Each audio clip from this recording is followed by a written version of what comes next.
Hi, it's Tracy Build. Today, the topic is routine. Routines. Well, here's one of my favorite routines. Now, I did not drink coffee until I turned probably 35 or 36. I thought it was disgusting, but I always liked the smell of it.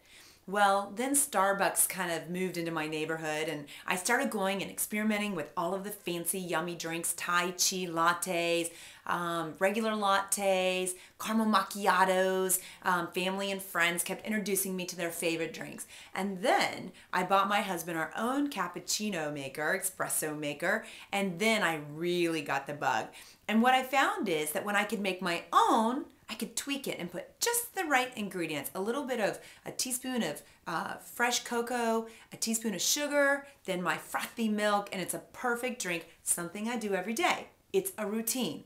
Now, when I really want to spoil myself and go to that special place, come on, we all know what I'm talking about here, I pull out my Paris coffee mug. So let me show you this. It reminds me of one of the greatest memories of my lifetime, and that's when I took my family, my mother, my children, and my husband. We all went to Paris 2 years ago in October, and my kids were 3 and 5, and everyone told us not to do it, that the kids wouldn't appreciate it, it would be a nightmare. But you know what? I follow the beat of my own drum because this is my life, these are my dreams, and this is my experience. And even my husband was against it, but I talked him into it. I sold him. And I've got to tell you, it was by far an unbelievable dream trip of a lifetime. We were there for 10 days, and I only think about what if I had listened to what others said. So when I want to spoil myself, I grab my cup and I remember those memories because I got this in Paris and I can see the Notre Dame, the Seine, the Eiffel Tower, and remember these great moments with my children, my mother, and my husband. Now, that's my daily routine. So every day, about not the same time, but right when I feel I need it, I make myself my little comfort cappuccino. So what are your daily habits? What are you doing every day that's consistent, that lifts you up, that feeds your mind, that keeps you motivated? Because sales is not an easy job. And there's a lot of mental things that go into sales. You could close a sale only 2 weeks later to find it retracted.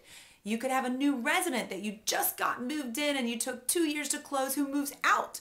You could close 5 in 1 week and lose 7. So there's a lot of stress involved with selling, and don't underestimate that. So you need to do many, many things to fuel your mind, which is why I do these podcasts, to engage you, to motivate you. And I figure if you don't like the topic, you'll just shut it off. And that is your right to do so.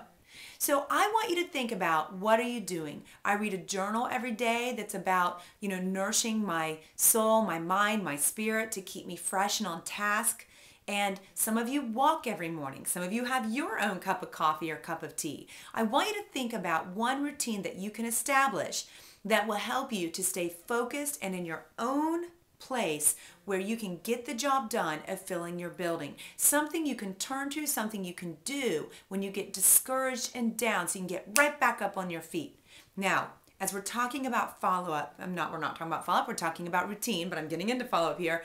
One of the routines I really want to encourage you, this has nothing to do with your mindset, this has to do with growing sales.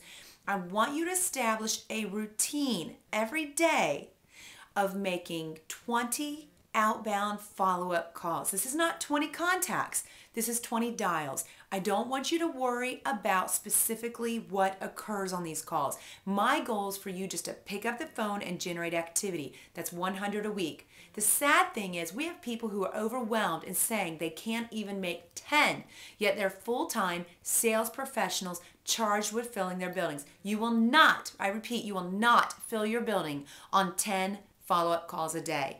Please listen to me. Selling and being successful is not rocket science, but it is a science.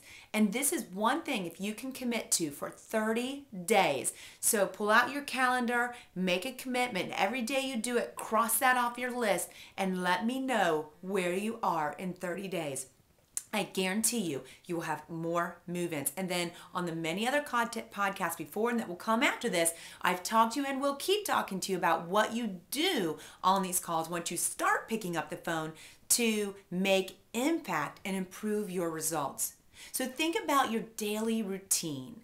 What are you doing? What are the habits you're establishing in your work with selling and with yourself to feed yourself mentally, physically, spiritually, emotionally, so you can keep up with the job, be fresh, be inspired, be motivated, and feel very, very accomplished. So just a few ideas to take you to the next level. Thank you.